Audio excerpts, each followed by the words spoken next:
الجمهور، وده دايما سؤالنا، هل هيرجع الملاعب؟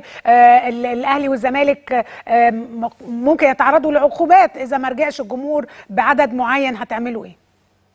والله احنا عندنا مباراتين يوم السبت ويوم الاحد، مباراه الزمالك ومباراه الاهلي.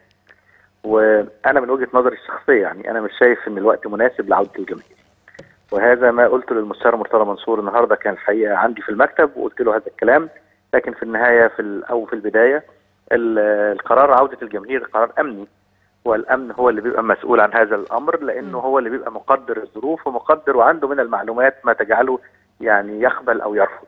احنا بس بيكون لنا اراء مساعده، يعني بيستطلعوا راينا او اي حاجه. انت شايف الظروف ايه؟ من وجهه نظري ان مباراتين يوم السبت والاحد لا ما يتلعبوش بجمهور، ما زلنا نحتاج الى بعض الوقت عشان نقدر نلعب بجمهور.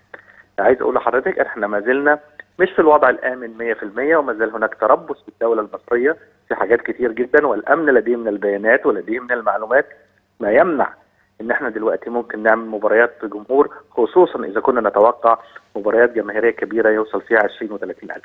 سؤال، يعني هل ده معناه ان في عقوبات على الاهلي والزمالك؟ لا، مفيش عقوبات في الدور قبل النهائي على الاهلي والزمالك. هو الحاجه الوحيده اذا وصل الناديين ان شاء الله الى نهائي البطوله ولعبوا الاثنين، هي الحاجه الوحيده هي المباريات النهائيه. اما مباريات الدور قبل النهائي فليس هناك عقوبه، او لم نتسلم اي شيء من الاتحاد الافريقي، او لم يخطرني اتحاد الكوره باي شكل من الاشكال ان هناك عقوبه على الاهلي والزمالك اذا لعب من غير جماهير.